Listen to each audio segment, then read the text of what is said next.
asegurar de que se oye bien. ¿Se oye bien al fondo? ¿Sí? ¿Arriba también? Bueno, buenas tardes a todos de nuevo. Gracias por la invitación. Verdaderamente, cuando una persona está detrás de ti 3 años, 3 años, ha estado Blas detrás mío, para que encontráramos un espacio para organizar esto, pues te tienes que sentir, yo diría que al menos conmovido. Conmovido porque, bueno, los astros se unieron y hoy podemos celebrarlo. Siento una profunda admiración por lo que hacéis desde Cambi, las personas que estáis más en el día a día y las que de todas maneras, aunque no estéis tan al día a día, estáis conectados, porque creo que esto es lo que nuestra sociedad necesita. La mayor parte de los problemas que tenemos, por no decir todos, desaparecerían con mayor humanismo. Si en lugar de vernos como objetos, nos viéramos como personas con extraordinaria dignidad. Empecé a estudiar esto, ahora tengo 61 años, con 17 años, gracias a un libro escrito desde el campo de la medicina que hablaba de que los médicos griegos hace 2500 años, el gran padre Hipócrates entre ellos, el padre de la medicina, el juramento hipocrático que os sonará, habían descubierto algo absolutamente sorprendente. Habían descubierto que se podía curar con las palabras. Nosotros que entendemos que las palabras son, bueno, pues cosas para comunicarnos, nos cuesta muchas veces en nuestra ceguera mental darnos cuenta de que las palabras abren o cierran mundos. Los griegos hace 2500 años se dieron cuenta de eso. Se dieron cuenta que la conversación, la interacción entre los seres humanos abría espacios de curación física. En aquella época esto era una auténtica proeza, porque imaginaros lo poco desarrollada que estaba la medicina, la cirugía, y que un grupo de personas cayeran en esto, cayeran en la cuenta que verdaderamente la conversación podía tener tal impacto en la salud, es algo verdaderamente notorio. Movido por esto empecé a estudiar este fenómeno, empecé a buscar información que conectara la mente y el cuerpo, pero en aquella época no existía nada, no se había publicado nada. Busqué bastante porque todavía la medicina negaba no desde la negación dura y inflexible, sino desde que no se le ocurría que el cuerpo y la mente estuvieran conectados. Pero por fin encontré un artículo norteamericano que hablaba precisamente de esto, de una ciencia que es la psiconeuroendocrinoinmunología, que empezaba a mostrar que los procesos mentales afectaban al sistema inmune, que es el sistema de defensa del cuerpo, todos hemos oído hablar de él, nos defiende frente a bacterias, virus y tumores. Fui tirando del hilo y, bueno, tiré tanto del hilo que hace 12 años yo vi que ya tenía que dar un salto. Ya no podía estar con el nivel de cirugía con el que estaba y con el nivel ya de investigación y temas de esos en el que estaba. Y decidí dejar la cirugía, me reinventé, proceso muy difícil de entrada por el vértigo después de una cirugía de tantos años y una consulta muy grande, pero estoy sumamente agradecido y gracias, entre otras cosas, a ese salir de mi zona de confort, pues hoy tengo la suerte de estar con vosotros y con vosotras. Vamos a hacer un viaje juntos, entonces voy a pedir que pongáis la posición del cuerpo que pondríais para un viaje fascinante. Los que estáis de pie también se puede tener un viaje fascinante de pie, ¿a que sí? Bien. Vamos a hacer un viaje fascinante, obviamente no un viaje hacia afuera, vamos a hacer un viaje hacia adentro, que son los más fascinantes. Porque los de fuera, bueno, es raro que nos... Es difícil... Me ha quedado ahora mejor. Es que yo creo que en cuanto muevo el cuello voy a tener que estar así. Bueno, los viajes fascinantes, una de las cosas que tienen es la capacidad de sorprendernos, y no hay nada que nos pueda sorprender más que el viaje interior, porque el viaje exterior muchas veces, oye, pues ves cosas y dices, qué bonito, qué edificio, te impresiona, pero yo creo que lo que te sobrecoge es el ser humano, lo que te sobrecoge es la naturaleza, lo que se te sobrecoge de repente es ese atardecer que yo veía desde el aeropuerto de Alicante, ¿no? Eso es lo que te sobrecoge. Bien, a ver, sí. Eso es. Esto es de lo que vamos a hablar, lo tenéis en el programa, vamos a hablar de la magia que hay al otro lado del espejo. Soy muy aficionado a la mitología, mi último libro es un libro sobre la mitología y el despertar humano, y el espejo es el espejo de Narciso. Narciso en la mitología griega era aparentemente un joven guapísimo, un joven absolutamente con todo lo que una persona puede tener de atractivo, pero era muy arrogante, era muy soberbio. Él se sabía muy guapo porque todas las doncellas suspiraban por él.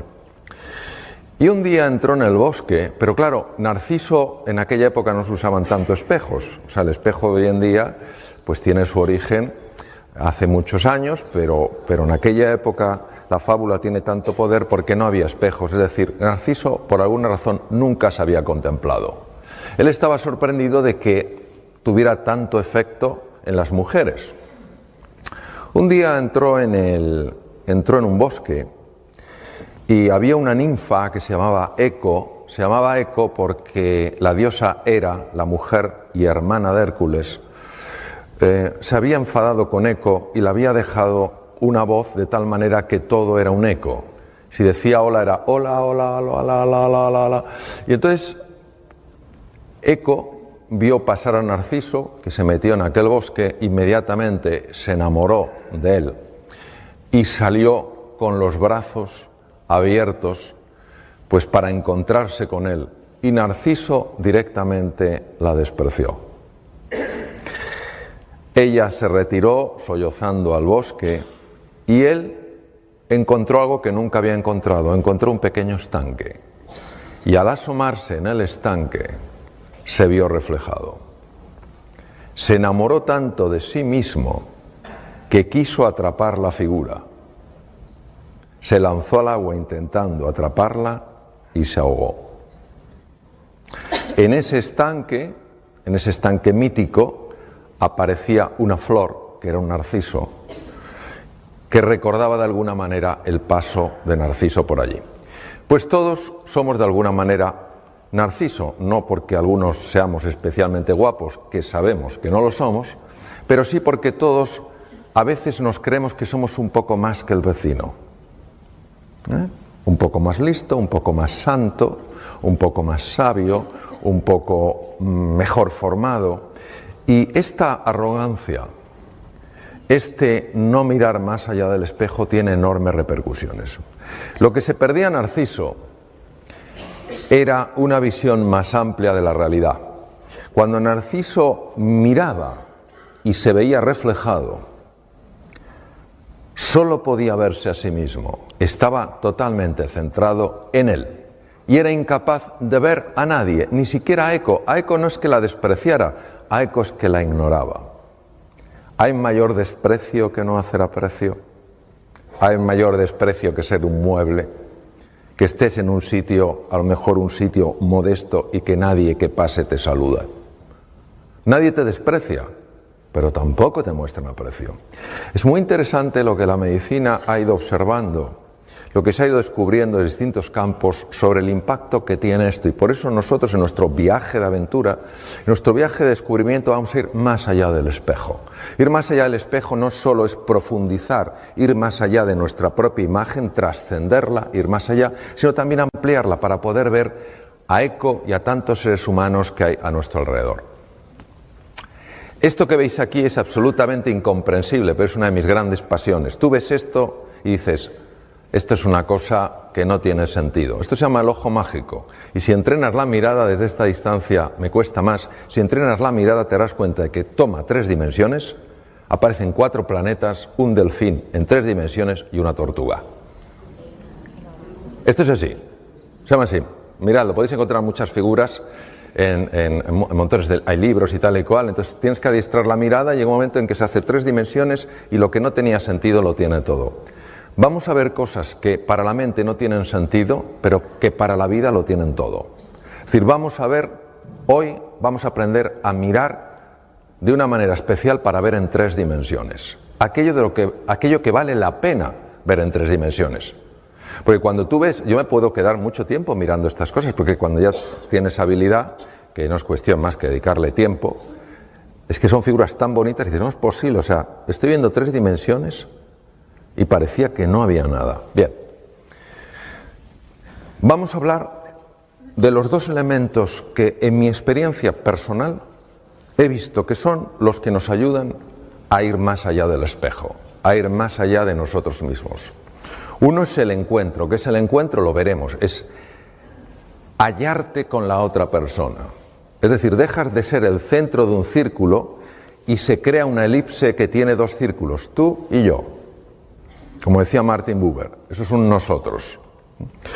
Vamos a ver el impacto del encuentro en muchas cosas, en el funcionamiento del cerebro humano y en la salud.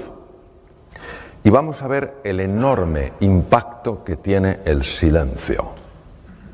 Algo que para nosotros ha perdido como todo el valor. Esto es como el sueño. O sea, yo recuerdo hace muchos años en Madrid un cartel de una bebida que no comentaré que decía, ya dormirás bastante cuando te mueras.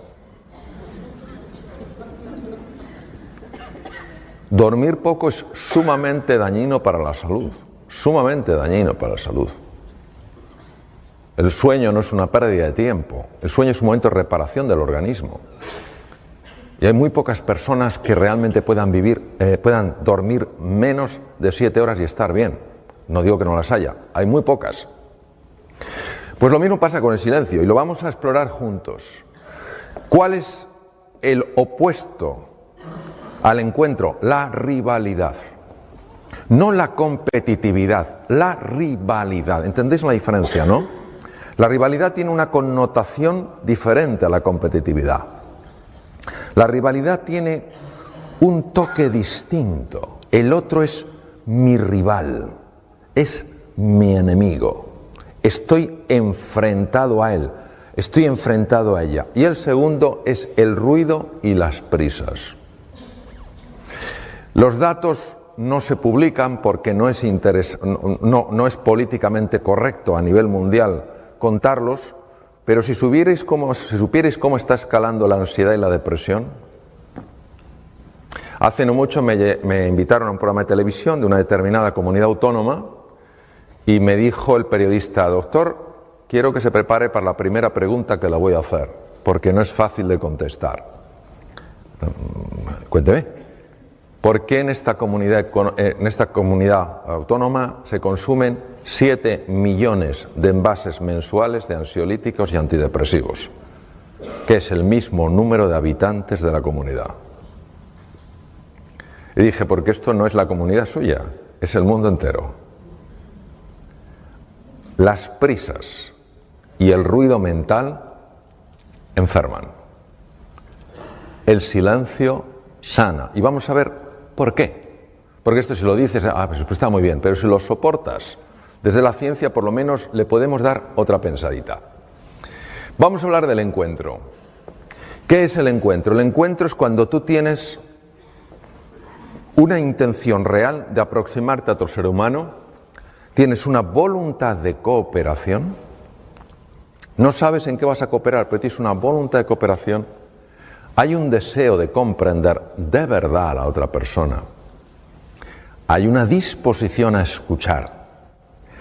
Escuchar es bastante complicado porque la mente mete mucho ruido y entonces uno no escucha porque está pensando cómo responder y por eso es una cosa que hay que entrenar. Y generosidad en el contribuir.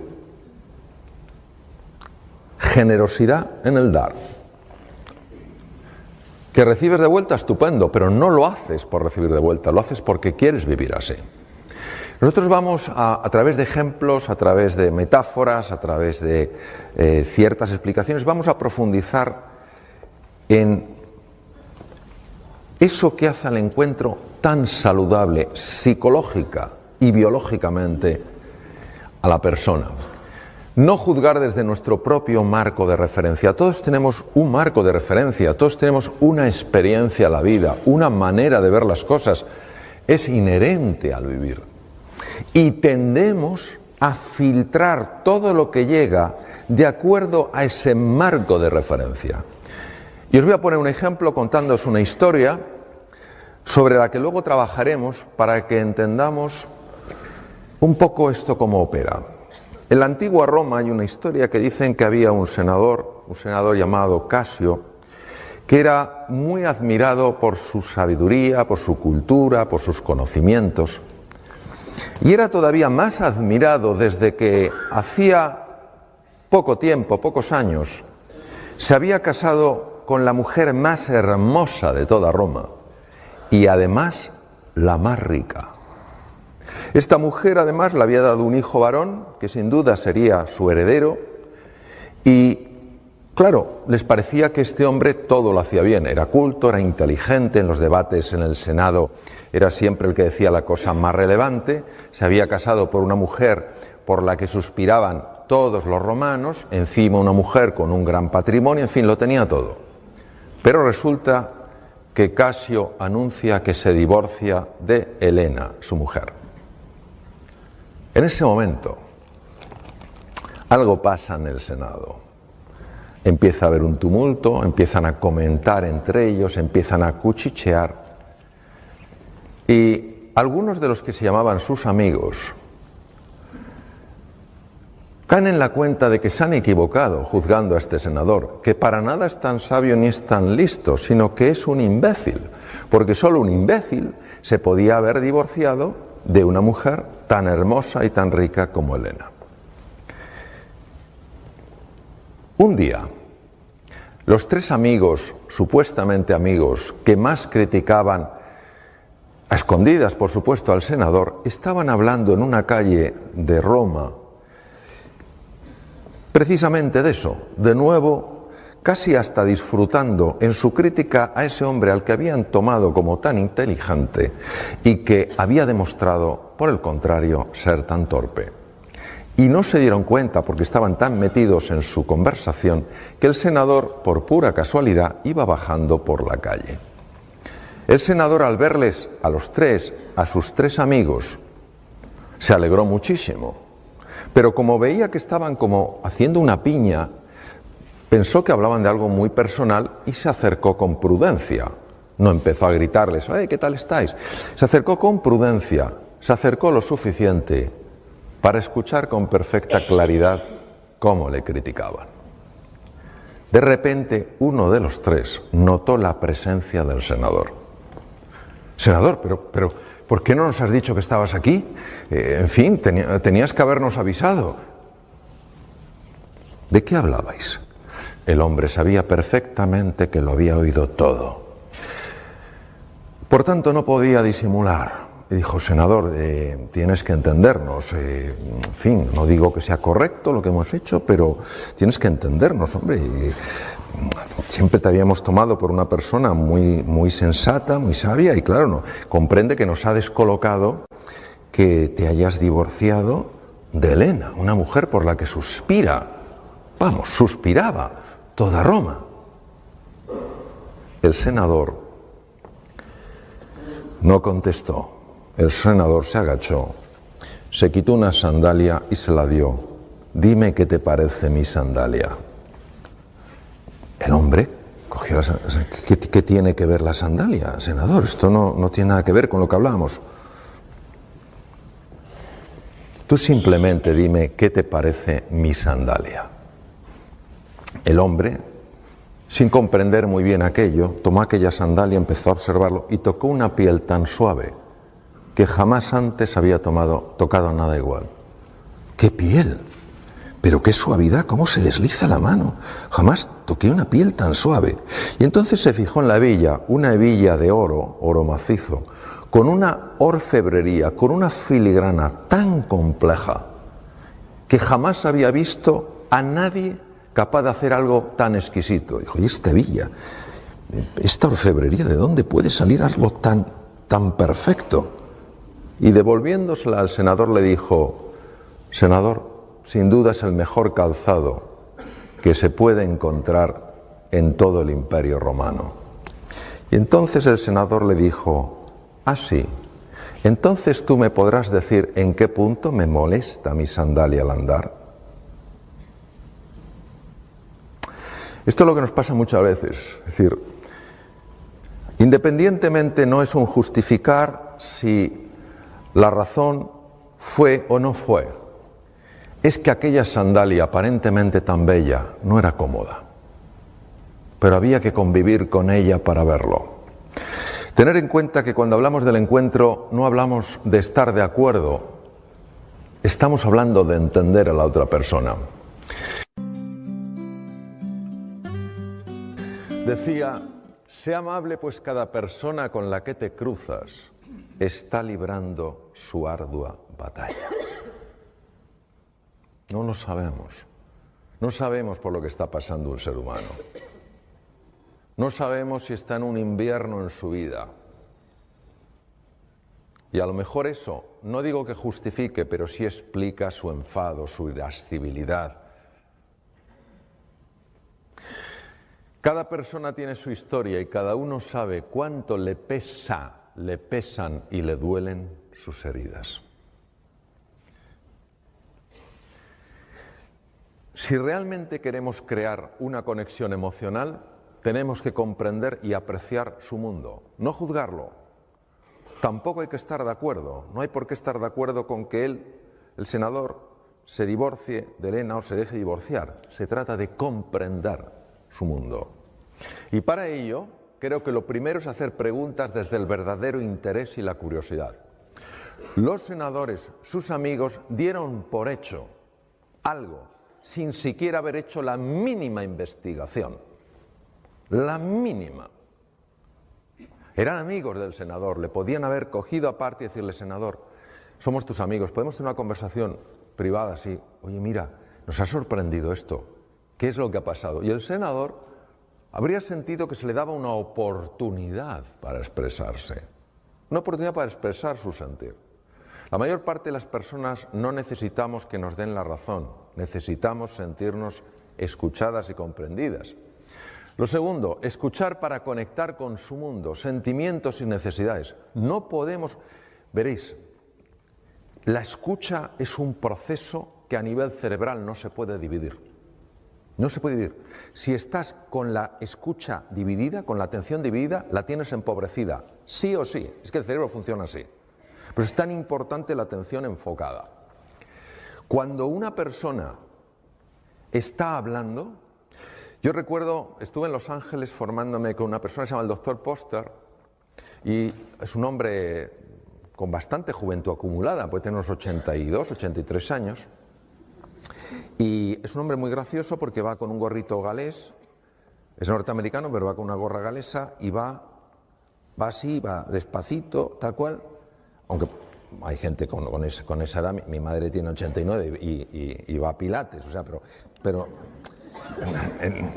él iba así. Pero cuando se sienta, eso hay que verlo, se transforma. Cuando se sienta a escuchar, entonces una ocasión yo le vi en un ejercicio de escucha con una psicoterapeuta, solo estábamos médicos, psicoterapeutas, estábamos con él trabajando, le vi algo asombroso. Yo jamás había visto a nadie escuchar así, nunca en mi vida. Era algo que se podía tocar, sentir, palpar, indescriptible con el lenguaje, inefable, no se puede escribir con palabras. Pero tuvo un efecto increíble porque aquella psicoterapeuta, que seguro que hacía un papel estupendo, como todo ser humano, arrastraba heridas. Salió una herida cuando tenía 5 años. El nivel de escucha de este hombre me produjo tal impacto que le dije, profesor Poster, yo he visto algo extraordinario, me gustaría que me dijera, a ver Mario, ¿qué es? Digo, yo le he visto escuchar a usted como no he visto escuchar a nadie en mi vida. ¿Cómo lo hace? Y va el hombre, y como diciendo, aquí va a haber suspense.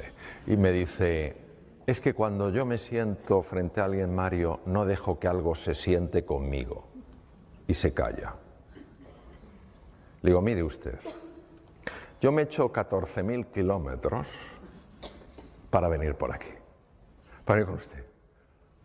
No es suficiente. Diga más cosas. Dígame qué es lo que no deja que se siente con usted. Y me dijo, la preocupación. Cuando yo me siento con una persona, no dejo que a mi lado se siente la preocupación. ¿Preocupación de qué? De otras cosas que tengo que hacer, de lo que tenía que haber hecho, de lo que tendré que hacer. Y luego afortunadamente siguió y me dijo, cuando yo me siento delante de un ser humano, quiero claramente transmitirle a esa persona que ella para mí en ese momento es todo mi mundo. A ver, estamos en familia. Cuando alguien te presta atención de esa manera, ¿cómo no te vas a sentir valioso? Te sientes como la joya de la corona. Pero cuando alguien no te presta atención de esa manera, lo que el ser humano siente, lo que uno siente es, no debo valer mucho cuando se me presta tan poca atención. Procesos automáticos, por cierto. Haz que se sienta comprendida. Sencillamente. Son cosas muy sencillas, pero nada fáciles, porque la mente interfiere. Por eso es la importancia del silencio. ¿Por qué es tan importante el encuentro? ¿Cómo nos afecta la rivalidad? Nada de lo que vais a ver aquí lo aprendí en los 6 años de mi carrera de medicina, donde por cierto estudié mucho. Tuve que dar muchas vueltas por el mundo para enterarme de esto. Cuando creo que esto es esencial incorporarlo en todos los niveles de la sociedad. Vamos a ver. Os presento al profesor Hans Selye, la máxima autoridad que ha habido en el mundo en todo lo relacionado con el estrés. De origen húngaro, formado en Praga, se fue a la Universidad McGill en Canadá como ayudante de laboratorio y acabó siendo el jefe de todo el departamento de investigación después de los 25 años. Cuando hablas de estrés, hablas de Selye, porque Selye fue el gran descubridor de los mecanismos del estrés. Y os voy a contar un poco lo que pone aquí. Selye habla de que hay un momento en el que cuando una persona está, homeostasis que decía equilibrio, está en equilibrio y se encuentra con algo que lo vive como una amenaza, por eso se activa la alarma, una amenaza, y la amenaza no tiene que ser física, no tiene que ser que te encuentres con un tigre por la calle, puede ser la amenaza a sentirte criticado, la amenaza a sentirte avergonzado, la amenaza a sentirte humillado, ¿vale? O sea, amenazas emocionales, y él habla específicamente también de ellas. Observar lo que pasa. Se produce un intento de resistencia. La resistencia produce un enorme desgaste en el ser humano. Una enorme resistencia. Intentando contraatacar, pues tú más. ¿Sabes lo que os digo? Pues tú más. O huir, yo quiero salir de aquí, me quiero esconder, o bloquearte. Son las 3 formas de resistencia que utiliza el ser humano y también los animales. Y fijaros lo que dice Selye. Y bueno, lo dice y sabemos que es así. Pero el primero que dijo fue él. Cuando estás mucho tiempo en esta fase de resistencia, llegas a lo que se llama exhaustion stage, la fase de agotamiento, de breakdown, de hundimiento, y aquí es donde hay más posibilidades de que aparezca la enfermedad. Porque el organismo se ha agotado de tanto resistirse. Se ha agotado. O sea, imaginaros que alguien me está empujando y yo estoy así. Claro, después de un rato yo estoy que no puedo con el cuerpo. Lo bonito es ver cómo el encuentro afecta a esa fase del agotamiento. Cuando una persona se siente amenazada, se siente en peligro, y ya no estamos hablando del peligro físico, que puede darse, pero más difícil en nuestro mundo, cuando se siente amenazada emocionalmente, pues yo no voy a ser capaz de salir adelante, o esto es demasiado difícil, o yo soy poca cosa, el mundo me supera. Cuando una persona se siente amenazada, no que esté amenazada, que se sienta amenazada, se produce lo que se llama una disregulación del sistema nervioso simpático y parasimpático. Muy fácilmente explicar lo siguiente. Aparte del cerebro, cerebelo, la médula que todos conocemos, y los nervios periféricos, los sensitivos, los motores, etc., hay toda una división importantísima. El sistema nervioso se llama sistema nervioso vegetativo o autonómico, porque siempre se pensó que iba, entre comillas, a su bola. Y tiene dos ramas, tiene el simpático y el parasimpático. El simpático es el encargado de activarse en situaciones de alarma, situaciones de peligro. ¿Por qué? Porque, por ejemplo, lleva sangre a los músculos. Si nos persigue un tigre, imaginaros, cuando éramos en la época del Paleolítico, si nos persigue un tigre dientes de sable, la sangre donde tiene que ir es a los músculos para correr más, no al tubo digestivo. A nadie se le ocurre que si te persigue un tigre dientes de sable y pasas debajo de una higuera llena de higos maduros, digas, qué maduros que están, hagamos una paradita. Porque claro, el tigre dientes de sable dice, me lo como, pero además es que se merece que me lo coma. Pues claro, bien, entonces, ¿qué quiere decir? Que el sistema nervioso simpático se activa en situaciones de alarma, situaciones de amenaza. Por tanto, cuando alguien se siente amenazado, los dos sistemas, simpático y parasimpático, que están perfectamente regulados, para estar atento y a la vez relajado, ya no estás relajado, ya estás en situación de amenaza. ¿Cuál es el impacto de esto? El impacto de esto, de la hiperactividad del sistema nervioso simpático, es muy conocido. Y os voy a contar una historia que yo viví para que sea más claro de entender, y sobre la propia historia, que es una historia que yo la viví cuando estaba en mi práctica clínica, hace ya unos años, pues nos va a dar mucha luz para entender luego lo que ocurre en el cuerpo. Un día llega a mi consulta una mujer, pongo una Margarita porque se llamaba Margarita, llega a mi consulta una mujer alta, rubia, con gafas, con cara afable, y que llevaba un sobre de hospital, un sobre plástico blanco de hospital, muy grande, porque recuerdo perfectamente cómo iba así. Y entonces mi enfermera llama, entra, levanta el sobre, me lo deja caer y todavía me acuerdo del ruido que metió al caer. Han pasado muchos años. Me mira a los ojos y me dice, doctor, no puedo más, ayúdeme, por favor. Digo, bueno, cuénteme, ¿qué le pasa? Dice, mire, doctor, llevo 3 años con un dolor de estómago horroroso. Me han hecho de todo, le traigo todas las pruebas, una cosa así, le traigo todas las pruebas, estoy con omeprazol, ¿sabéis lo que es omeprazol? Como decían los hermanos Mayo, bienvenidos al club, ¿sabes? Estoy con omeprazol, con 40 miligramos de omeprazol, entonces no existía el lansoprazol, pantoprazol, solo existía el omeprazol, que era una medicación que te dejaba el 90% del estómago sin secreción. Dice, no me encuentran nada, me han hecho de todo, pero yo no puedo seguir viviendo así. Señora Margarita, tengo que echar una ojeada a las pruebas. Y sí, doctor, estuve 1 hora, y estoy acostumbrado a ver esas pruebas, claro. Estuve 1 hora viendo aquellas pruebas, todo normal. ¿Sabéis lo que son las endoscopias? Eso de abra la boquita que no se va a enterar. Sédeme, por favor. Yo recuerdo una vez, yo todas las pedía con sedación. Me acuerdo una vez que me viene un enfermo y me dice, me viene primera vez a la consulta y me dice, doctor, si usted me va a pedir otra endoscopia, prefiero que me abra en canal.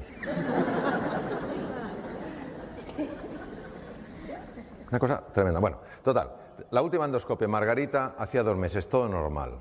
Lo veo, sí, todo normal. Y entonces empiezo a darle vueltas al tema. Yo iba ya estudiando esto años y le digo, Margarita, ¿hay algo a usted que le afecte mucho emocionalmente, que lo esté viviendo como una situación de amenaza o algo así? Y se queda ella mirando y dice, no, doctor, yo estoy casada, tengo mis hijos, todo va bien, están todos bien, sanos, gracias a Dios. Tengo, en fin, en casa no pasamos apuro económico, no hay nada. Digo, no me refiero a algo que realmente a usted le haya generado un gran susto o una gran preocupación, sino algo que cada día o casi todos los días le genere un poco de tensión, un poco de desagrado. Entonces se queda callada y dice, sí, doctor, hay algo. Digo, ¿qué? Dice, mi jefe, no le soporto. Y en ese momento me vino como un insight, dije, Margarita, ya tengo una posible solución para usted. Y nunca lo olvidaré. Me dice, doctor, ¿me va a subir el omeprazol? Digo, Margarita, está usted a dosis máxima, no le puedo subir el omeprazol. Y va y me pide como en tono suplicatorio, ¿me pedirá entonces otra endoscopia? O sea, nadie me ha pedido así una endoscopia. Como si fuera un regalo navideño. Dije, pero Margarita, si la última se la han hecho hace 2 meses. Dice, entonces, ¿qué me puede ofrecer usted? Le dije, pues mire, le ofrezco lo siguiente. Le ofrezco que a partir de ahora, cada vez... Ahora no se oye, ahora sí. No sé qué pasa, se va. Me voy a quedar así, si veis que me quedo... Si veis que me quedo así, no es que me haya pasado nada raro. Es que tengo miedo que no se me oiga. Bien, voy a enganchar esto, por si acaso, para no tanto giro. Bien. Le digo, Margarita, creo que tengo una solución para usted. Me dice eso, endoscopia, digo, no. Cada vez que vaya a la oficina a partir de ahora durante 2 semanas y vea a su jefe, le va a sonreír. Se me queda como la tumba de Tutankamón. Vamos, como la momia. Se me queda así. Yo me imagino, no me lo dijo, me imagino que estaría pensando, qué mala suerte tengo. No solamente me encuentro con un incompetente, sino que además es imbécil. Se queda así, se recupera un poco, hay un silencio, y entonces me mira y me dice, doctor, cambia el tono. Cambió el tono. Sacó uñas. Sí. Doctor, mi jefe no se lo merece. Y yo le dije, no es por él, es por usted. Y me dijo, no me va a salir. Y le dije, pues finja. Se me queda así como diciendo, prepárese que esto es como el frontón. Usted me da, yo soy una pared. Usted me da, es una pared. Y me dice, doctor, es que lo que usted me pide... Se puso como enfadada. Lo que me pide usted es tan raro. Y tal cual. Y dije, Margarita, es que no le puedo ofrecer otra cosa. Entonces ella se fue muy decepcionada. Le dije, 2 semanas, Margarita. Ella me miró como diciendo, usted a mí no me ve el pelo más. Total, se va. Yo doy por hecho, totalmente por hecho, que Margarita no va a volver. A las 2 semanas, yo de tanto quirófanos, consultas y tal, pasan 2 semanas, pasan 15 días, estoy sentado de nuevo en la consulta, en el mismo sitio, mi enfermera tiene la lista de los enfermos y tiene preparadas las fichas, pero yo normalmente ella va entrando y va saliendo, busca al enfermo, lo trae y ya me da la ficha, eso. Empiezan a pasar enfermos y entonces sale y resulta que fuera estaba Margarita. Entra mi enfermera, maravillosa, se llama Pilar, y Margarita desde fuera, antes de entrar, me mira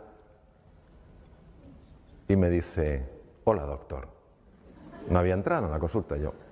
Hola Margarita, que me acordaba. Doctor, si no lo veo, no lo creo. Yo, entre Margarita. Aquí hay una historia que usted me va a contar. Se sienta y digo, cuénteme Margarita. Dice, doctor, lo primero que quiero decirle es que ya no me duele nada el estómago. Dice, pero le voy a contar todo el proceso porque le va a interesar. Y yo, desde luego. Suelte, cuénteme. Dice, mire, yo salí de aquí, entonces para y dice, doctor, primero, segundo le voy a decir una cosa, es usted un médico bastante raro, ¿eh? Y le dije, sí, eso me han dicho. Dice, bueno, le cuento. Yo salí de aquí pensando que era una estupidez lo que me había dicho. Pero no sé por qué decidí probarlo. Total, me había dicho 2 semanas. Dije, lo voy a probar, voy a experimentar, a ver si lo que me ha dicho ese loco funciona. Digo, cuénteme. Dice, mire, el primer día, tuve que utilizar todos los músculos del cuerpo para esbozar una tenue sonrisa. Pero conforme fue pasando el tiempo, algo cambió. Me fue más fácil la sonrisa, pero han pasado una serie de cosas muy interesantes. Digo, cuénteme. Dice, la primera de ellas es que usted no sabe lo que mi jefe ha cambiado. Dice, es otro. No le reconocería. Otro. Mucho más amable, mucho más humano, otra cosa, no sé qué le ha pasado, algo en su casa se ha debido arreglar, no sé qué. Otro. Dice, lo segundo, como le digo, doctor, es que se me ha quitado por completo el dolor de estómago, pero no me he quitado el omeprazol hasta que usted no me lo dijera. Me dice, pero sí, me he quitado el Almax. Ella no me había dicho que tomaba Almax. ¿Sabéis los que son sobrecitos de Almax? Bueno, el sobrecito Almax, ella se lo bebía como quien bebe un vaso de agua. Entonces en la oficina todo el mundo la veía tomándose el Almax. Dice, doctor, entonces como dejó de dolerme el estómago a los pocos días, y ni siquiera le había hecho el Almax, y el Almax lo toma todo el mundo, el omeprazol no me lo quité, pero el Almax sí. ¿Y sabe lo que ha pasado, doctor? Le digo, ¿qué? Que mis compañeros se han dado cuenta y se han acercado a mí y me han preguntado, Margarita, ¿ya no tomas Almax? Y yo les he dicho, pues no. ¿Y eso? Pues que me he encontrado con un médico que me ha dicho dos cosas y se me ha quitado el dolor de estómago. Va, me mira y me dice, doctor, prepárese que le viene toda la oficina. Entonces, el tema es...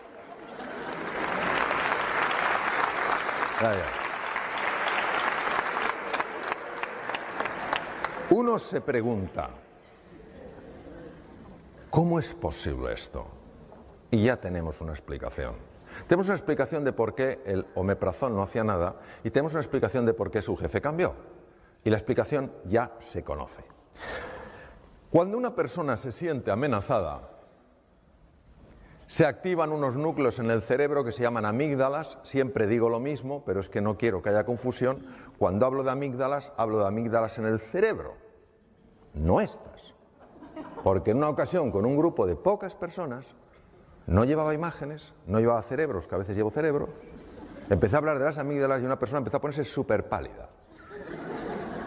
Y yo digo, este se me cae redondo. Digo, ¿qué le está pasando? Digo, oye, ¿te encuentras bien? Y me dice, no. Digo, ¿pero qué te pasa? Y dice, que estoy entendiendo toda mi vida. Y ya no tiene remedio. Me las quitaron de pequeño.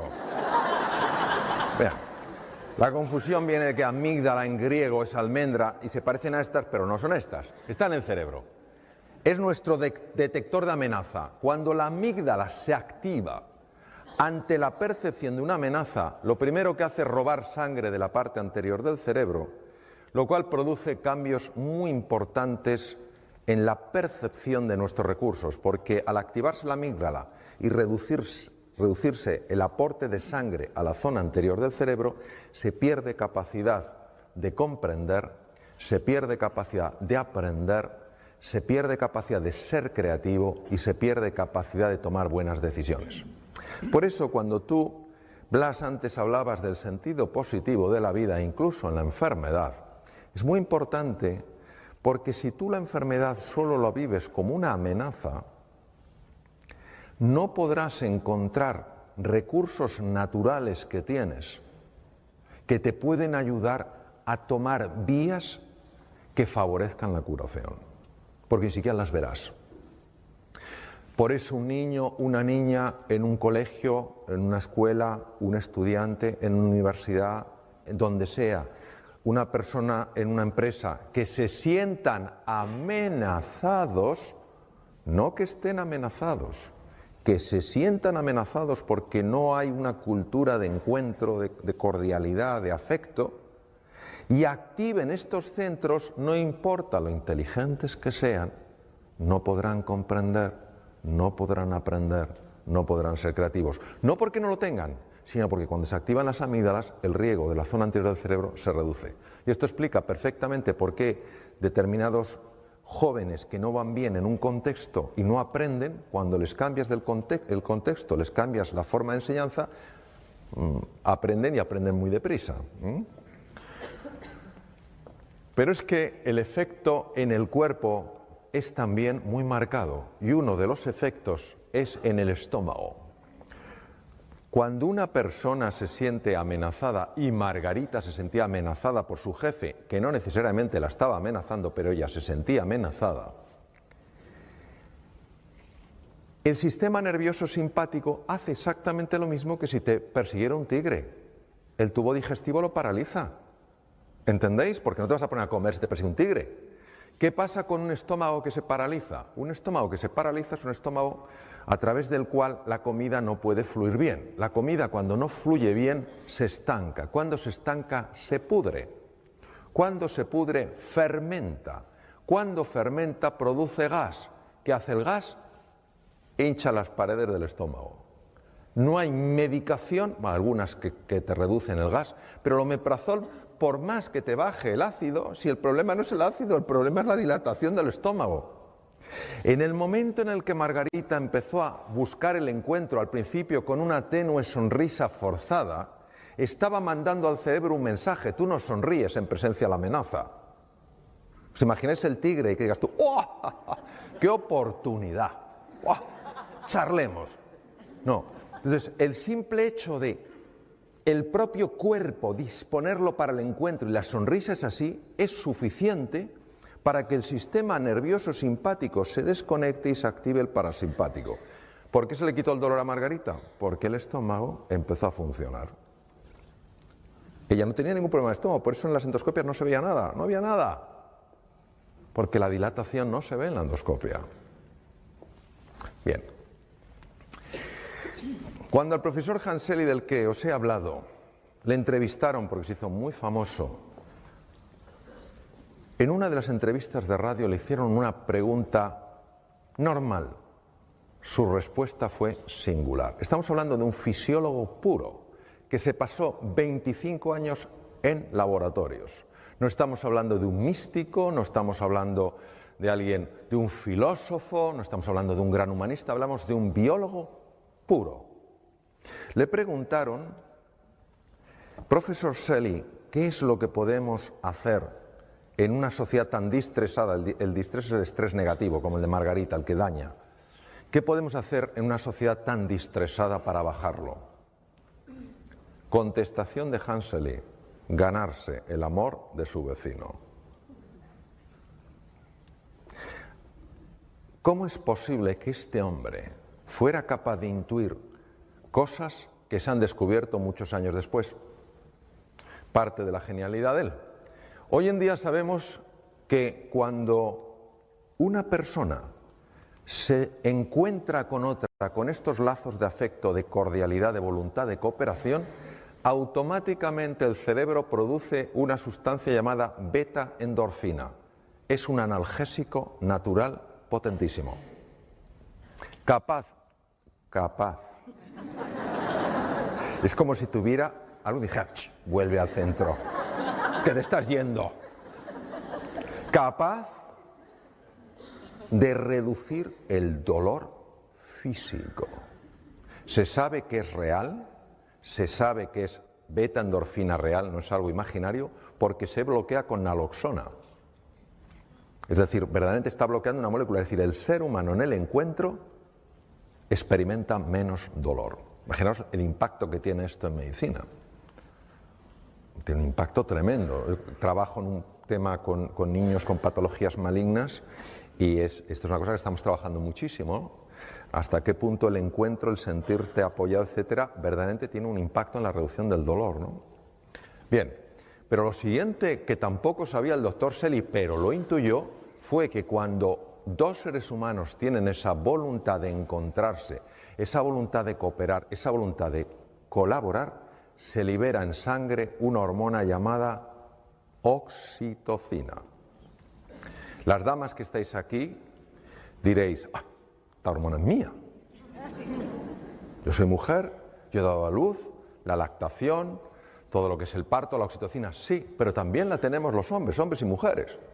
La oxitocina es la hormona que se llama la hormona del amor, porque cuando tú te conectas con un ser humano, amistad, amor romántico, amor filial, lo que quiera, agape, amor como elección, la oxitocina protege naturalmente contra la enfermedad. Es un protector, por ejemplo, un protector del corazón y baja las cifras del LDL, del Low Density Lipoprotein, el colesterol, digamos, que se llama colesterol malo. Yo trabajaba de cirujano en Boston, en un hospital, él estaba enfrente, me enteré de su obra, luego me formé con él. ¿Dónde estás? Bien. Es el doctor Herbert Benson, presidente de Instituto Mente-Cuerpo en la Universidad de Harvard, que redescubrió algo que había sido descubierto hace miles de años, redescubrió que la mente ruidosa genera enfermedad. Que esta especie de rumiación, ¿sabes lo que digo? Que te pasa una cosa por la mañana, que te incomoda, y está uno todo el día con lo mismo. Todo el día, parece una vaca, rumiando, somos así. Entonces él se enfadaba, me recuerdo en su despacho, decía: parar el tren de pensamientos perturbadores que entran sin tu permiso en la conciencia. Yo lo veía que se ponía como una moto. Ya lo entiendo por qué. A él le importaba mucho acabar con la hipertensión arterial, que sabéis que va dañando las arterias, y él sabía que si se conseguía activar el parasimpático, sistema nervioso parasimpático, las personas seríamos menos reactivas y por tanto la tensión se regularía. Se fue a Dharamsala, en el norte de la India, donde vivía la comunidad tibetana. Después de un año de negociaciones empezó a decirle: doctor Benson, no es que esté mejor ya de la salud, que estoy mucho mejor, es que pienso con más claridad, es que resuelvo mejor las cosas. ¿Qué me está pasando? Entonces él empezó a estudiar la creatividad. ¿Qué le pasa? Sincronización entre los dos hemisferios. Lo que no pueden separar, lo que no pueden resolver de forma independiente, sí lo pueden resolver de forma conjunta. Nuestra mente se parece a un mar revuelto lleno de olas que no nos deja pensar, que no nos deja ver las cosas con claridad, y cuando uno serena ese agua, pues puede descubrir lo que hay fuera. Vamos a hacer un ejercicio. Un ejercicio, sé que dais talleres de esto, es lo que se llama hoy mindfulness, en el sánscrito es vipassana y shamatha, atención estable, vipassana, profundizar, insight, descubrir, ir más allá. Entonces, los que estáis sentados os voy a pedir que toméis una posición en la silla, los que estáis ya en posición de loto, tal cual, ahí veo varias personas en posición de loto, no tengo nada que decir, loto, medio loto, en fin. Sentados con la espalda recta, el cuello largo quiere decir que la barbilla hacia abajo, ahora me dirigiré especialmente a los que estáis de pie, el cuello hacia abajo, la espalda recta, los pies descruzados, las manos con las palmas abiertas en los muslos, no en los del vecino, o en el regazo. El ideal son las palmas hacia arriba, ¿vale? A los que estáis de pie, os sugiero encarecidamente que mantengáis los ojos abiertos. Es verdad, lo digo en serio, porque es muy importante, pero no por ello que no sigáis incluso con los ojos abiertos, porque hay una cosa que es mindful walking, donde tú estás con los ojos abiertos y estás meditando. O sea, que no penséis que por tener los ojos abiertos no se puede meditar. Entonces, pero sí que tengáis los ojos abiertos o entreabiertos, ¿vale? ¿De acuerdo? ¿Estamos todos en posición? Si tenéis algo, algo que os pese, si es un abrigo, nada, pero si es una cosa pesada la ponéis en el suelo, ¿vale? Entonces vamos a hacer este ejercicio, que es muy sencillo. La sugerencia, la propuesta, la oportunidad es cerrar los ojos o dejarlos entreabiertos, porque los ojos abiertos se despista muy fácilmente. Si decides cerrarlos, que sea cerrar suavemente, nada de cerrar diciendo aquí no entra ni un fotón. No hay que hacer ninguna presión. Si son cerrados, amablemente cerrados, y son entreabiertos, suavemente entreabiertos, y como tienes el cuello largo, mirando un poco hacia abajo, ¿vale? Entonces, voy a poner un poco de musiquita. Lo que voy a pediros, por favor, es que toméis conciencia de la posición de vuestro cuerpo en la silla.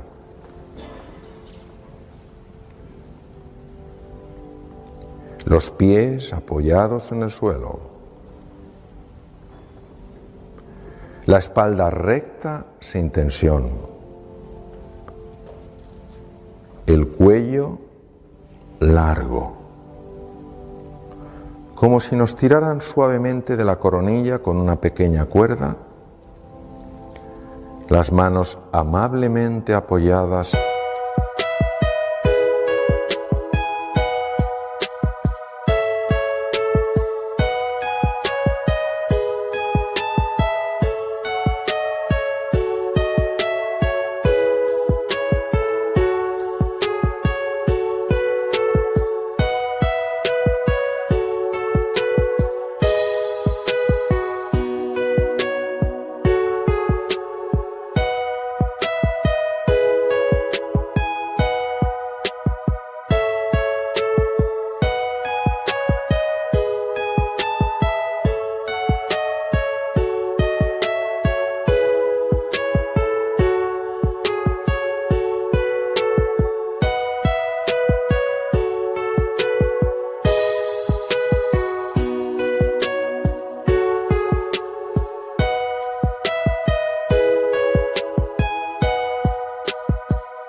en los muslos, en el regazo.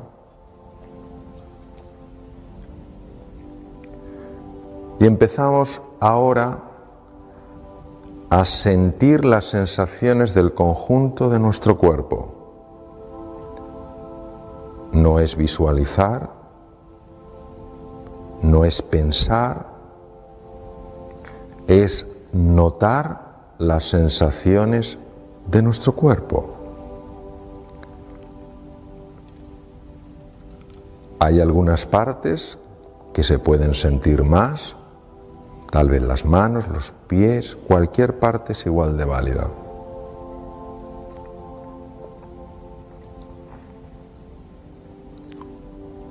Y si algún pensamiento nos distrae, con amabilidad, con gentileza y con firmeza, volvemos a llevar nuestra atención a las sensaciones de nuestro cuerpo. Y si algún pensamiento nos arrastra a una experiencia pasada o una inquietud futura, tomamos conciencia y sin enfadarnos, con tranquilidad, con gentileza y con firmeza, llevamos de nuevo la atención a las sensaciones del cuerpo.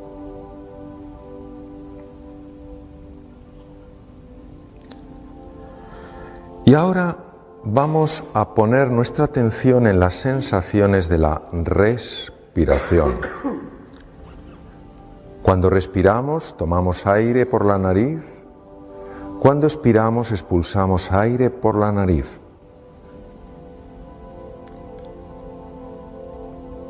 Y cada uno nota esa sensación de la inspiración y de la expiración con mayor intensidad en alguna parte del cuerpo.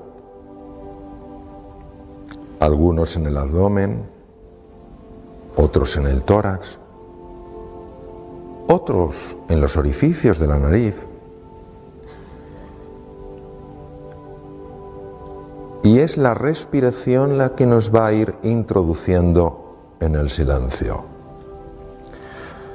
Un silencio del que hablaba Federico García Lorca. Escucha, hijo mío, el silencio. Es un silencio ondulado, un silencio donde resbalan valles y ecos y que inclina todas las frentes hacia el suelo.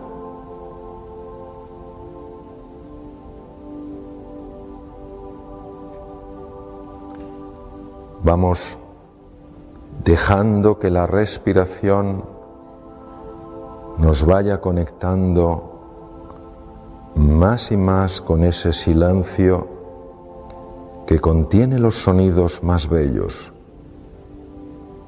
con ese vacío origen de cualquier forma.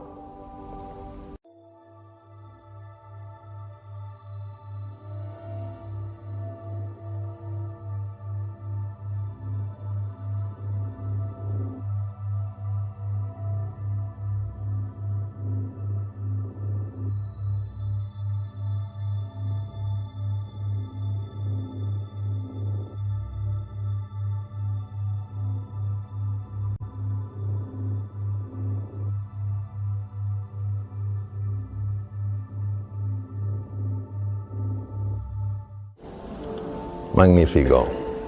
Muy bien.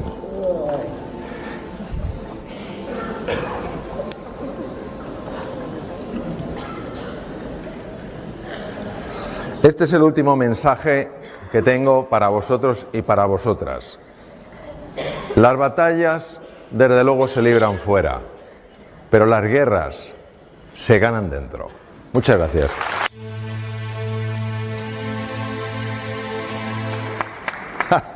Bueno, muchas gracias por la generosidad del aplauso. ¿Cómo sois aquí? ¡Qué barbaridad, qué maravilla! Vamos a ver, tenemos un ratito, porque nos alargamos un poco, tenemos un ratito para algunas preguntas, si queréis. Yo voy a procurar ser muy breve. El tema de las preguntas, sí os pediría lo siguiente. Primero, que sean breves y pensando en todos, pensando en cosas que nos puedan servir a todos para profundizar, inquietudes que nos que podamos tener, para que haya un poco más de tiempo en el escaso que tenemos de que puedan intervenir más personas. Sí os pedirían eso, preguntas muy específicas, muy concretas, dentro de lo que uno pueda. Aquí tenemos Tanasio con el micrófono. Ahí tenemos una dama, a por ella. Lo único que os pido es el nombre de pila, ¿vale? Me digáis el nombre para que os pueda... José tiene otro allí, ¿verdad? Sí. Ahí tienes otra dama detrás tuyo, a la izquierda. Hola, Mari Carmen. Mari Carmen, bien. Quería saber cómo consiguió el rey transmitirle a su hijo el concepto de serenidad, transmitirle a él la serenidad, porque no nos lo ha dicho. Claro que no te lo dice, está muy bien. Tú ten en cuenta que toda fábula tiene múltiples lecturas. Yo te diría lo siguiente. Yo creo que para podérselo transmitir a su hijo el príncipe, primero él tenía que haber puesto palabras a algo que no había puesto palabras. Porque el propio rey en un momento determinado dijo, esto es lo que yo quiero. De muchas veces nosotros no conseguimos, no digo que siempre, no conseguimos impactar a otras personas en algo que nos parece muy valioso porque nos falta a nosotros mismos hondura en la comprensión. No sé si me estoy explicando. Es decir, yo creo que el rey, en el momento en el que él vio aquello, entendió que a su hijo le había hablado de la serenidad, de la tranquilidad, pero no le había conseguido transmitir que la serenidad no es vivir sin problemas, que la serenidad es saber dónde enfocarte cuando tienes problemas. Entonces creo, desde mi modesta interpretación, que el rey descubrió un nuevo abordaje que no había utilizado con su hijo. A veces es tema de que te digan las cosas de una manera determinada para que tú digas, pues esto para mí tiene sentido. Ahora, no lo sé. Se queda en el aire y yo te invito a que escribas la segunda parte de la fábula.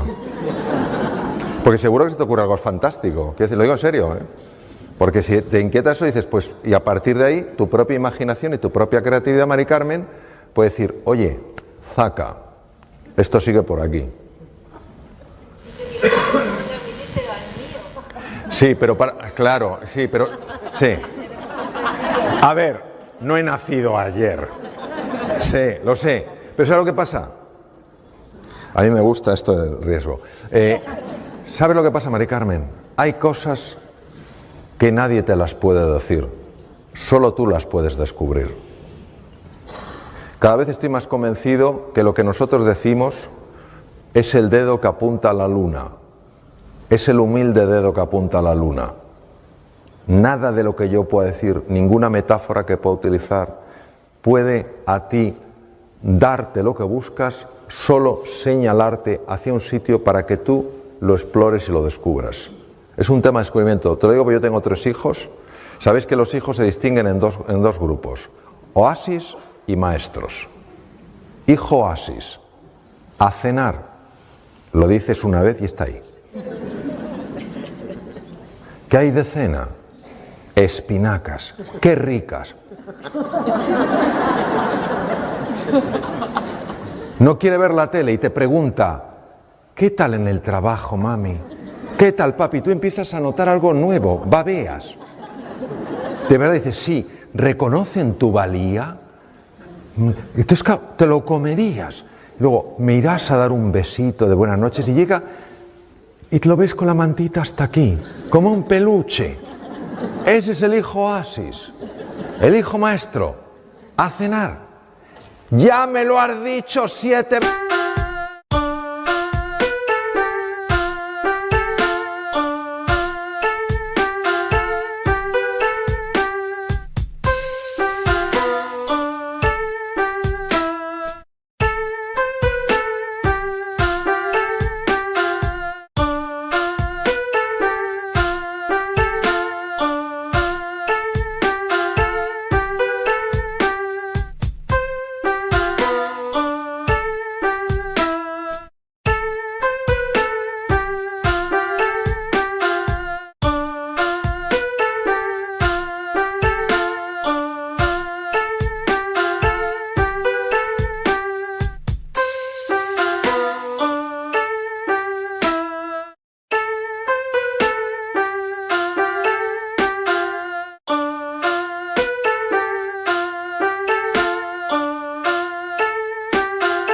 veces.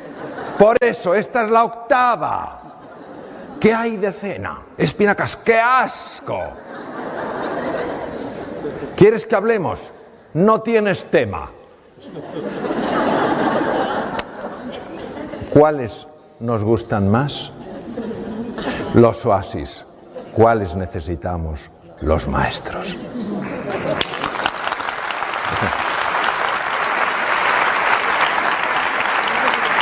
Te lo digo porque de mis tres hijos, un oasis, Sócrates y Platón. Y no admito que nadie compita por esos lugares, ¿eh? Sócrates y Platón. Búscate otros. Séneca, Pitágoras, tienes muchos. Sócrates y Platón. O sea que sé. Y al final me he dado cuenta de que si yo cambio, cambia todo. Que no veo el mundo que es, veo el mundo que soy. Y hasta que no lo descubrí yo, las cosas no se transformaron. Es lo que hay. Es para ti. El aplauso es para Mari Carmen. Buenas tardes. Buenas tardes. Mi nombre es de pila. Apolonia Celdrán. ¿Apolonia? Sí. Muy bien. Siéntese, Apolonia, póngase cómoda. Particularmente el libre albedrío. Es que no oigo bien por el micrófono, póngaselo más cerca. El libre albedrío. El libre albedrío, vale. Que no ha salido en la conferencia. ¿Qué quiere decir con el libre albedrío? ¿Respondemos de una manera que nosotros podemos controlar o obedecemos a otra? Porque a mí me ha parecido que en un momento usted como que obedecía a otra cosa, igual que en ocasiones... ¿Que obedecía a qué cosa? No sabía explicarlo, no tengo a lo mejor las palabras apropiadas para poder decir tal cosa. Vale, yo creo que la he entendido. Ahora, aquí hay nivel, ¿eh? Polonia, vaya pregunta de nivel, vamos a ver. Lo que voy a decir es mi visión personal, totalmente. Porque va a ser peculiar, ¿vale? Entonces, que cada uno use su criterio para su propia reflexión, ¿vale? Yo creo que mientras estemos atrapados en la mente condicionada, lo único que haremos será replicar en el presente y en el futuro el pasado. Creo que la única manera de experimentar la libertad que tenemos por nacimiento es elevar el nivel de conciencia y ver en cuántas ocasiones la mente me arrastra al pasado, me quiere proyectar al futuro, me quiere comparar, me quiere subir, me quiere bajar. Y la sola observación sin juicio, como quien observa algo interesante en mi forma de experimentar las cosas, en ese momento sientes algo que es libertad. Ahora, dicho eso, para mí, ¿entendéis? Para mí, la libertad es dejarme guiar por la vida. Para mí eso es libertad. Es decir, dejar de esforzarme desde la mente, dejar de luchar, dejar de resistirme y permitirme ser guiado por una sabiduría que trasciende toda comprensión desde la mente. Es como lo veo. Pero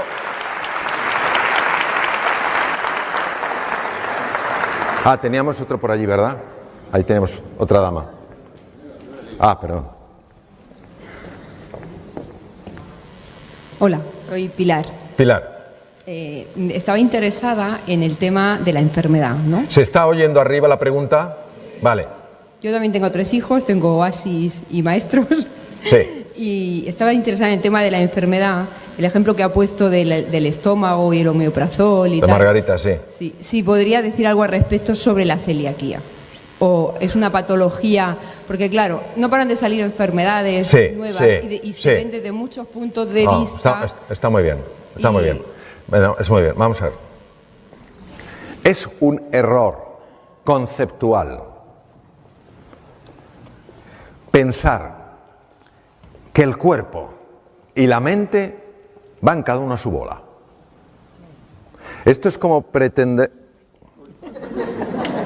Oye, cuando me salgo un poco, me da, ¿eh? Es que no me permite nada. Vamos a ver. Esto es como la palma y el dorso. Se pueden distinguir, pero no se pueden separar. ¿Qué quiere decir? Que los estados emocionales, los estados afectivos son también estados corporales. El tubo digestivo contiene su propio cerebro. Para que os hagáis una idea, tiene 500 millones de neuronas y la médula espinal tiene 100. El tubo digestivo produce el 90% de la serotonina que maneja el cuerpo y el cerebro. La serotonina es la hormona más importante relacionada con los estados de calma, de serenidad, de felicidad. La mayor parte de las neurotrofinas, hormonas cerebrales que regulan la creación de nuevas conexiones, procede del tubo digestivo, el BDNF, por ejemplo. La mayor parte del sistema inmune depende del tubo digestivo. ¿Qué quiere decir? Que aunque estamos en el amanecer de una nueva comprensión, situaciones en personas normales, pero que puedan afectarle de alguna manera a su estado de ánimo, podrían sin duda tener una repercusión en cualquier órgano, en temas autoinmunes, en temas como la enfermedad celíaca, en un montón de cosas. Hay enfermedades, por ejemplo, como las enfermedades inflamatorias del intestino, colitis ulcerosa y enfermedad de Crohn, donde se sabe que una ayuda psicológica mejora excepcionalmente la enfermedad. ¿Qué quiere decir? El equilibrio, por eso, todo lo que es el mindfulness y todo esto, donde se está desarrollando en Estados Unidos, sobre todo, que empezó hace 30 años, en el 79, en la Universidad de Massachusetts y en la Universidad de Harvard con Herb Benson, donde se está desarrollando en hospitales, porque sabemos que están ayudando a las enfermedades. ¿En qué grado? Decir que solamente el estado afectivo de una persona no es multidimensional, también comemos muchas porquerías sin saberlo, hay muchos alimentos que son muy tóxicos y que generan muchos problemas digestivos, pero sí es un factor. Es como cuando se habla ante la enfermedad. Dice, la actitud positiva. La actitud positiva es un factor importantísimo en la enfermedad. ¿Es el único? No, claro que no es el único. O sea, si yo me tomo, lo voy a decir un poco para que se entienda, si yo me tomo un bote de cianuro que mata 1 miligramo, mata a un caballo, no tengo nada que hacer. Pero hay un montón de trastornos donde el componente actitudinal, actitud quiere decir cómo me relaciono yo con una enfermedad, tiene un enorme impacto. Por ejemplo, una persona que tenga una enfermedad, aunque humanamente es lógico que se resista, que se enfade, si yo hago deporte, como sano, me inflo de zumo de granada, no sé qué tal cual. ¿Por qué me pasa a mí? No hay explicación, no sé por qué, pero esa resistencia sabemos que activa la amígdala y produce una subida del cortisol. Entonces, aceptar no es resignarse, es asumir que esa es la realidad que me toca, que esa es la tormenta en la que vivo y que a partir de ahora yo no me resisto a eso, sencillamente trabajo con eso. La pregunta más peligrosa que una persona puede hacerse con una enfermedad, siempre que se quede enganchada, es ¿por qué a mí? Porque no hay respuesta. No hay respuesta hoy en día. Pero dices, mira, este es el desafío, no lo entiendo, mi raciocinio...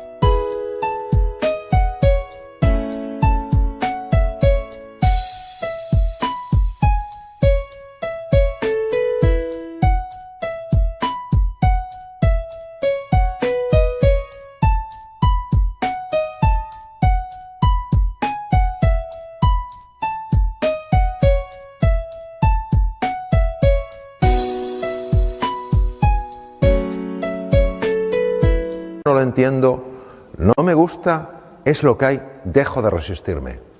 Es un factor que se utiliza muchísimo, por ejemplo, en el MD Anderson en Houston, una institución que conozco bien, entonces que se dedica solo al tratamiento de cáncer. Es decir, quiero transmitir lo siguiente: el estado de ánimo no es lo único que puede hacer sanar o enfermar a una persona, pero sí es un factor muy importante.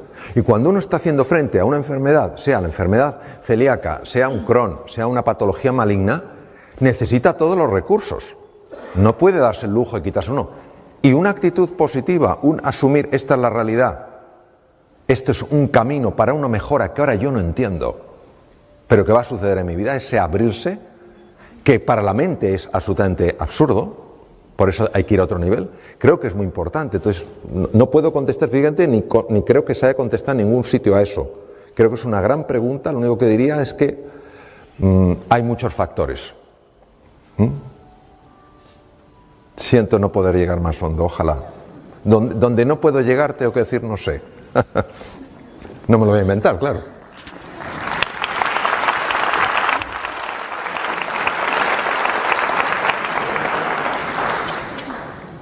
Había una persona allí, sí, perdón, sí. Después usted. Gracias, mi nombre es Conchita, quería darle las gracias especialmente. Hemos venido 3 compañeras y amigas de un hospital.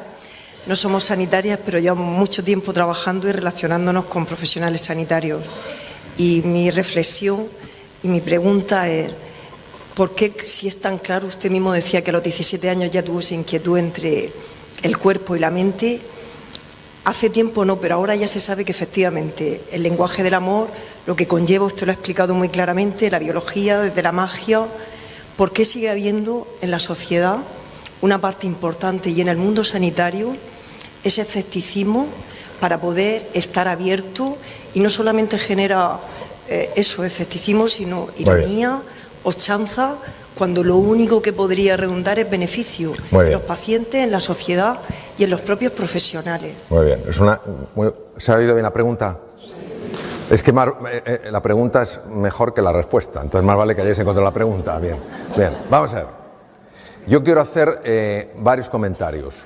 Primero, un comentario de agradecimiento, es un tema importante. Primer comentario. Para generar salud no hay que pasar por la Facultad de Medicina. Todos estamos en el campo de la salud. No hay que llevar bata blanca para ayudar a una persona a sanar. Entonces sí está en el campo. Primer punto. Y a lo mejor está ayudando a sanarse a más personas de las que se están curando por otros métodos más tradicionales. Número 1. Número 2. Honestamente creo que en España tenemos algunos de los mejores profesionales de salud que hay en el mundo. Realmente. He viajado mucho y creo que tenemos unos profesionales de salud, y por profesionales de salud hablo de todas las personas que trabajan en el medio hospitalario, todas absolutamente importantes. Todas absolutamente importantes, todas absolutamente claves. Ahora, pertenecemos a un paradigma, que quiere decir una forma de ver, en el cual, en ese paradigma, en nuestra forma de ver, el que da los recursos para sanar es el médico, es el hospital.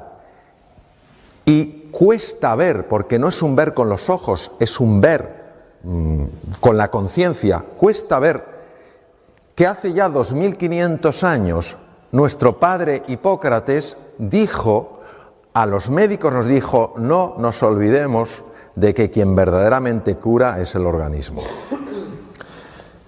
Cuando algo nuevo surge, las estructuras, las sociedades, las culturas se sienten amenazadas.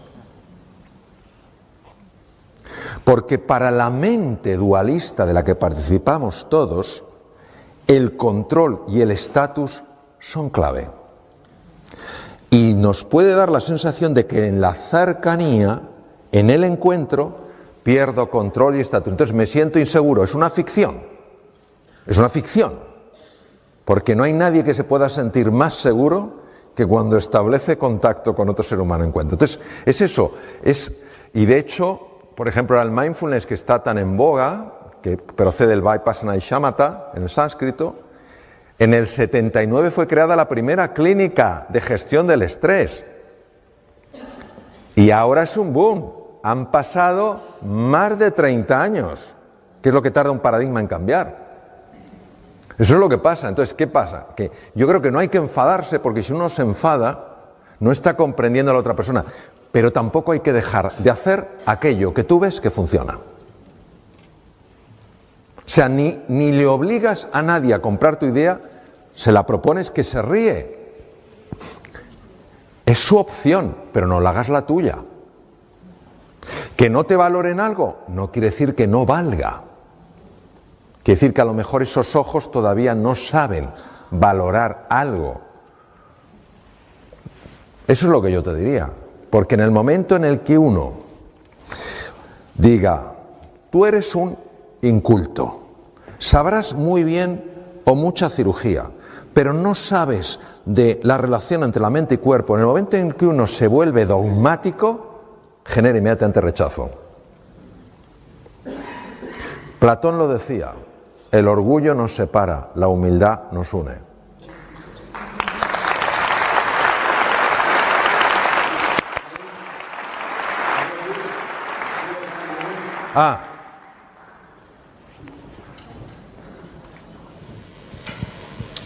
Hola.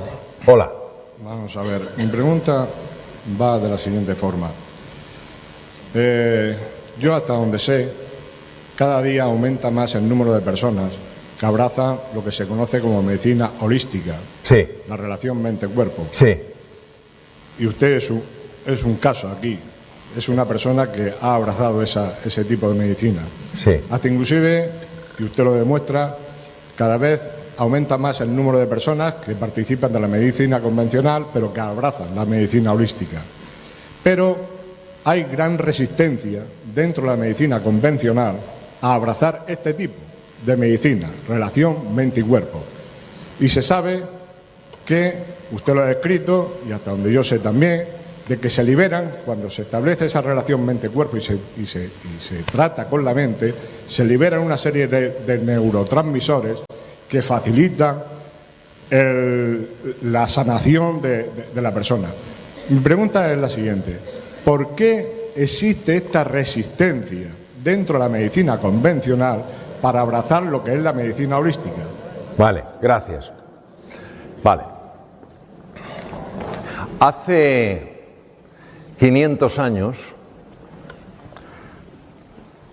la gente no es que pensara que la Tierra era plana, es que la veían plana. ¿Por qué sabemos que la veían plana? Porque nadie navegaba más allá de la línea del horizonte. Cuando apareció un loco llamado Colón, le dijeron, ¿a dónde vas tú? Dice, no, es que creo que la Tierra es redonda, tengo argumentos. Eso es parte de la ceguera de la humanidad, ninguna idea nueva. Es tomada de entrada con júbilos, con cohetes. Le voy a poner un ejemplo. En 1968, la relojería suiza llevaba 150 años haciendo relojes. Un país pequeño, tiene el tamaño de Galicia, dominaba el 80% del negocio. Había 68.000 trabajadores en la industria relojera, ¿vale? 68.000, 80% del negocio.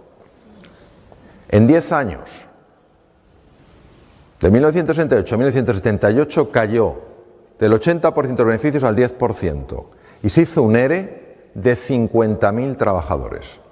Quedaron 18.000. La razón de ello...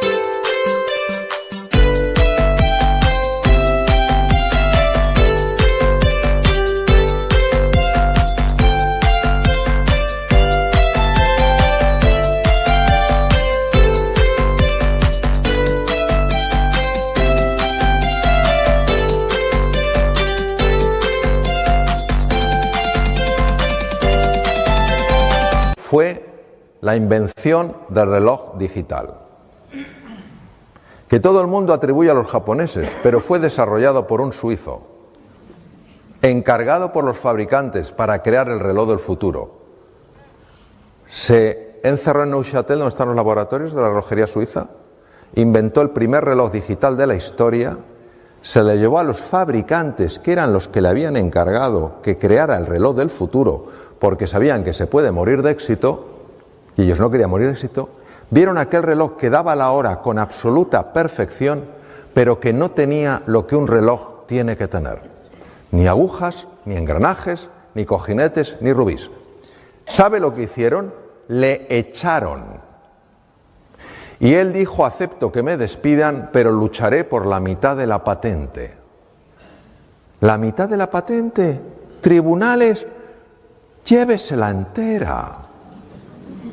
Ese mismo año, en la feria anual de relojería, el inventor puso el invento y Seiko y Texas Instruments sí fueron capaces de ver la dimensión. Mire, tener conocimientos de relojes tenían los relojeros suizos, más que en el mundo. Inteligentes, ¿cómo no van a serlo para tener ese dominio? Pero es que estamos hablando de que el gran problema del ser humano es la arrogancia, la vanidad, el pensar que lo que ha sido hasta ahora será siempre. Yo comprendo que los relojeros no dijeran: ¡oh, a la mierda los relojes de agujas, el reloj digital! No, pero podrían haber dicho: esto es un poco raro, pero ahora que viene la feria anual vamos a explorar. La mente dualista no quiere explorar, solo quiere juzgar. ¿Qué revela esto? Revela algo que no solo pasa en la sanidad. Albert Einstein fue a su plaza de profesor adjunto en la Universidad de Heidelberg, en Alemania, y para optar a la plaza presentó la teoría de la relatividad. ¿Sabe por qué no la admitieron? Porque dijeron que tenía un valor únicamente estético. Ha sido así toda la vida. Es parte de nuestra condición. Encontrarte con una persona que esté dispuesta a escuchar y explorar hay pocos, pero el caso es que sucede. Alguno de mis maestros, Herbert Benson, fue tomado, cardiólogo de la Universidad de Harvard, fue tomado como un rarito. John Kabat-Zinn, otro rarito. Pero aguantaron, porque creían.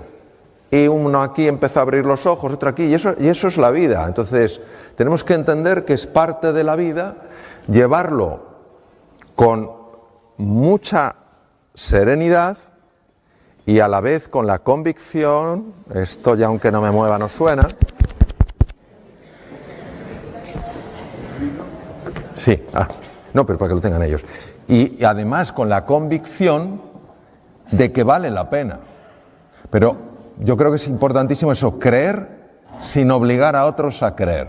Esto siempre ha de ser una propuesta, una oportunidad, porque si por más información que tengamos la intentamos imponer, de nuevo aparece en el juego el ego. Mire, el ego es una estructura curiosa, es la mente dualista, es el ego. Cuando metes ego en la ecuación, antes o después tendrás escasez. Solo cuando sale de la ecuación hay abundancia. Entonces, serenidad, paciencia y adelante, es lo que diría yo.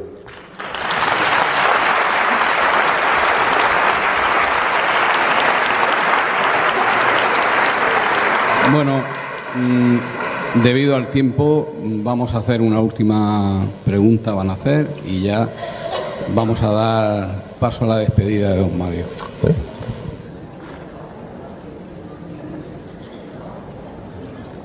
Atanasio, pásame luego el micrófono, porque si no, cuando ella termine.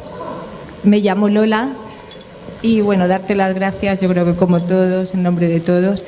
Y bueno, yo tenía interés porque comentaras algo sobre la zona de confort. Últimamente oigo hablar mucho de los beneficios de salir de la zona de confort y yo tengo la sensación oigo eso, pero por otro lado es que la vida te saca tantas veces de la zona de confort como que parece ser que es beneficioso, pero realmente nosotros lo que intentamos es conseguir estar ahí. Vale. Es muy complicado cuando la vida te saca. Vale. Bien, sí. En fin. Vamos a ver. La zona de confort es una zona que no se puede entender desde el intelecto, solo se entiende desde el sentimiento. En la zona de confort yo puedo estar sufriendo, pero me siento seguro. ¿Quién me siente seguro? Yo. ¿Estoy seguro? Puedo estar absolutamente inseguro, pero mi mente se siente segura porque controla, porque es familiar. ¿Cuál es el problema de quedarse en la zona de confort? El problema de quedarse en la zona de confort es que en la zona de confort no hay crecimiento y no hay evolución. No hay crecimiento y no hay evolución. Ni siquiera hay seguridad, porque todo está cambiando constantemente. ¿Cómo sale uno de la zona de confort? A veces, como ha dicho usted muy bien, Lola, porque la vida le saca. Entonces, cuando la vida le saca, lo que la mente quiere es que uno vuelva. Como aquel que decía, el futuro ya no es lo que era. Claro, no puede ser, ni harto de vino, o sea, no puede ser. Entonces, claro, cuando uno está en la zona de confort no tiene más remedio que explorar, que buscar, y ahí empieza a crecer. Porque el cerebro, si le das una salida fácil, no buscará una solución. ¿Cuándo sale una persona de la zona de confort sin que la vida le saque? En mi experiencia, solo en 2 ocasiones. Uno, cuando toca fondo. Dice, hasta aquí hemos llegado. Y otra, cuando escucha algo, lee algo, siente algo que le inspira y la invita a viajar a un mundo por descubrir.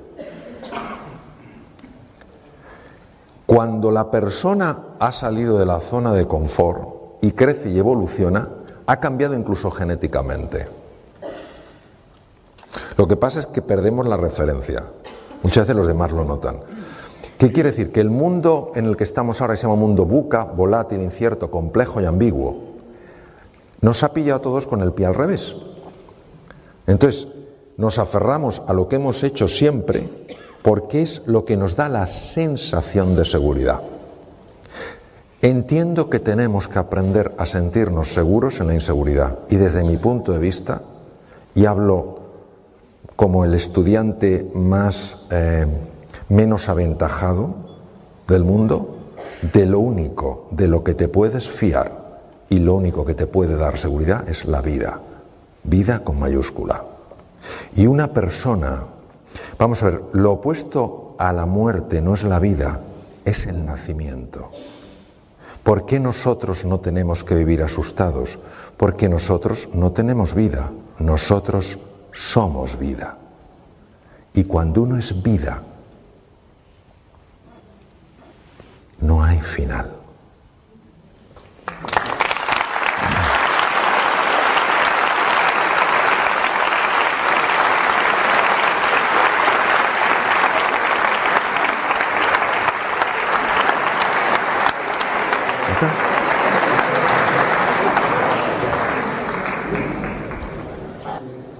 Sí. Bueno, pues con esto ya damos por finalizada esta conferencia. Gracias, Mario. Gracias por estar aquí. Gracias a todos por asistir y por compartir.